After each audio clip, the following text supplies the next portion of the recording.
जय गुरुदेव, जय गायत्री माता। श्रीमद् भागवतम 22वां अध्याय स्कंद 3 देवहूति के साथ कर्दम प्रजापति का विवाह। श्री मैत्रेय जी कहते हैं कि विदुर जी, इस प्रकार जब कर्दम जी ने मनु के संपूर्ण गुणों का और कर्मों की श्रेष्ठता का वर्णन किया तो उन्होंने इन निवृत्ति परायण मुनि से पूछा सकुचाकर।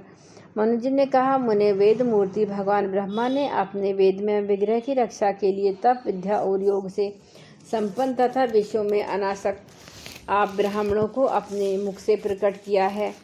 और फिर उन सहस्त्र चरणों वाले विराट पुरुष ने आप लोगों की रक्षा के लिए अपने सहस्त्र भुजाओं से हम क्षत्रियों को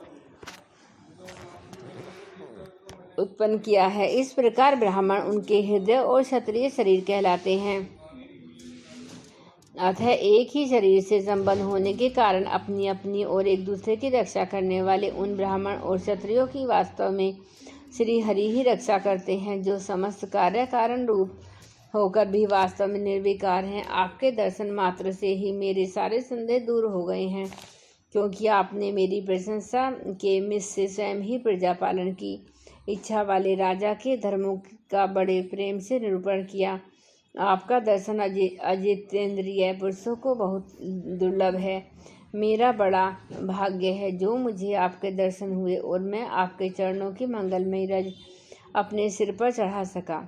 मेरे भाग्योदय से आपने मुझे राजधर्मों की शिक्षा देकर मुझ पर महान अनुग्रह किया और मैंने भी शुभ प्रारंभ का उदय होने से ही आपकी पवित्र वाणी कान खोलकर सुनी है। मुने, इस कन्या के स्नेहवश मेरा चित्त बहुत चिंताग्रस्त हो रहा है। अतः मुझ दीन की यह प्रार्थना आप कृपा कर पूर्वक सुने। यह मेरी कन्या, जो प्रियव्रत और उत्तानपाद की बहन है, अवस्थाशील और गुण आदि में अपने योग्य पति को पाने की इच्छा रखती है। जब से इसने नारद के मुख से आपका शील विद्या रूप गुणगान सुना है, तभी से आपको अपना पति बनाने का निश्चय कर चुकी है। द्विजवर, मैं बड़ी श्रद्धा से आपको यह कन्या समर्पण करता हूँ, आप इसे स्वीकार कीजिए। यह गृहस्थोचित कार्यों के लिए सब प्रकार आपके योग्य है। जो भोग स्वतः प्राप्त हो जाता है, उसकी अवहेलना करना विरक्त पुरुष को भी उचित नहीं है। फिर विषाक्त की तो बात ही क्या है। जो पुरुष स्वयं प्राप्त हुए भोग का निरादर कर फिर किसी कृपण के आगे हाथ पसारता है, उसका बहुत फैला हुआ यश भी नष्ट हो जाता है और दूसरों के तिरस्कार से मानभंग भी होता है। विद्वान, मैंने सुना है कि आप विवाह करने के लिए उद्यत हैं। आपका ब्रह्मचर्य एक सीमा तक है। आप नैष्ठिक ब्रह्मचारी तो हैं नहीं, इसलिए अब आप इस कन्या को स्वीकार कीजिए। मैं तो इसे आपको अर्पण करता हूँ। श्री कर्दम मुनि ने कहा, ठीक है, मैं विवाह स्वयं करना चाहता हूँ और आपकी कन्या अभी किसी के साथ वाग्दान नहीं हुआ है, इसलिए हम दोनों का सर्वश्रेष्ठ ब्रह्म विधि से विवाह होना उचित है। राजन, वेदोक्त विवाह विधि में प्रसिद्ध जो ग्रम ते इत्यादि मंत्रों में बताया हुआ काम है, वह आपकी इस कन्या के साथ हमारा संबंध से सफल होगा। भला जो अपने अंग कांति से आभूषण आदि की शोभा को भी तिरस्कार कर रही है, आपकी उस कन्या का कौन आदर न करेगा।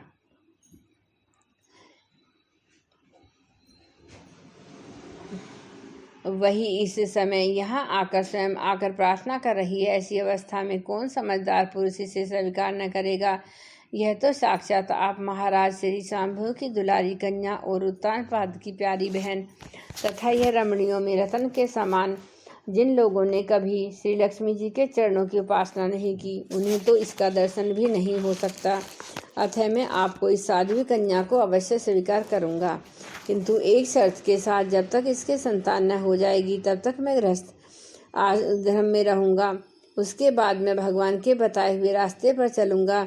संन्यास प्रधान हिंसा रहित शम दम आदि धर्मों का ही पालन करूँगा। जिनसे इन विचित्र जगत की उत्पत्ति हुई है, उनमें यह लीन हो जाता है। जिनके आश्रय से यह स्थित है, मुझे तो प्रजापतियों के पति भगवान श्री अनंत ही सबसे अधिक मान्य हैं। श्री मैत्रेय जी कहते हैं, प्रचंड धर्मधर विदुर कर्दम जी केवल इतना ही कह सके, फिर वे हृदय में भगवान कमल नाभ का ध्यान करते हुए मौन हो गए। उस समय उनके मंद हास्य मुक्त मुख कमल को देखकर देवती का चित्त लुभा गया। मनु जी ने देखा कि इस संबंध में महारानी शतरूपा और राजकुमारी की स्पष्ट अनुमति है।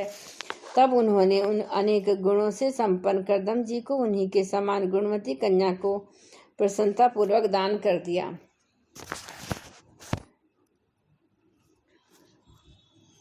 महारानी शतरूपा ने भी बेटी और दामाद को बड़े प्रेम पूर्वक बहुत से बहुमूल्य वस्त्र आभूषण गृहस्थ यथोचित पात्र आदि दहेज में दिए। इस प्रकार सुयोग्य वर को अपना कन्या देकर महाराज मनु निश्चिंत हो गए। चलती बार उसकी वियोग न सह सकने के कारण उन्हें उत्कंठावश विचलित होकर उसे अपनी छाती से चिपटा लिया और बेटी बेटी कहकर रोने लगे। उनकी आंखों से आंसुओं की झड़ी लग गई। उन्होंने देवहूति के सिर सारे बाल भिगो दिए। फिर वे मुनिवर करदम से पूछकर उनकी आज्ञा ले रानी के सहित रथ पर सवार हुए और अपने सेवकों सहित ऋषिकुल सेवित सरस्वती नदी के दोनों तीरों पर मुनियों के आश्रम की शोभा देखते हुए अपनी राजधानी में चले गए। जब ब्रह्मव्रत की प्रजा को यह समाचार मिला कि उसके स्वामी आ रहे हैं, तब वह अत्यंत आनंदित होकर स्तुति गीत एवं बाजे गाजे के साथ अगवानी करने के लिए ब्रह्मवर्त की राजधानी से बाहर आई। सब प्रकार की संपदाओं से युक्त बहिष्मती नगरी मनु जी की राजधानी थी, जहाँ पृथ्वी को रसातल से लाने के पश्चात शरीर कपाते समय श्री वराह भगवान के रोम झड़कर गिरे थे। वे रोम ही निरंतर हरे भरे रहने और कुश और काश हुए, जिनके द्वारा मुनि ने युग में विघ्न डालने वाले दैत्यों का तिरस्कार कर भगवान यज्ञ पुरुष की यज्ञोप द्वारा आराधना की है। महाराज मनु ने श्री वराह भगवान से भूमि रूप निवास स्थान प्राप्त होने पर इसी स्थान में कुश और काश की चटाई बिछाकर श्री यज्ञ भगवान की पूजा की थी।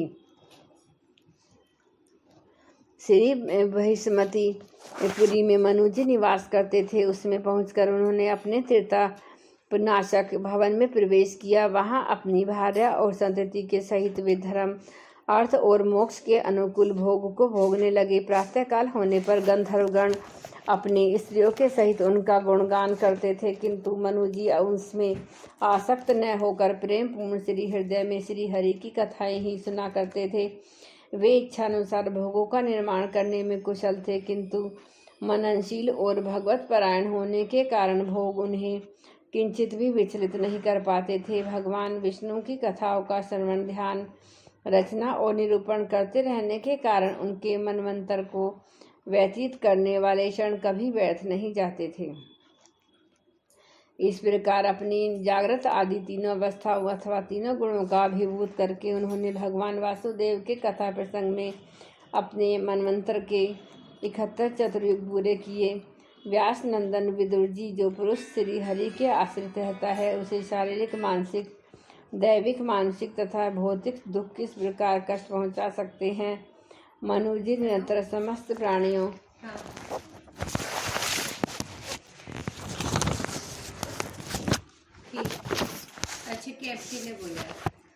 के हित में लगे रहते थे। मुनियों के पूछने पर उन्होंने मनुष्यों के तथा समस्त वर्ण और आश्रमों के अनेक प्रकार के मंगलमय धर्मों का भी वर्णन किया। जगत के सर्वप्रथम सम्राट महाराज मनु वास्तव में कीर्तन के योग्य थे।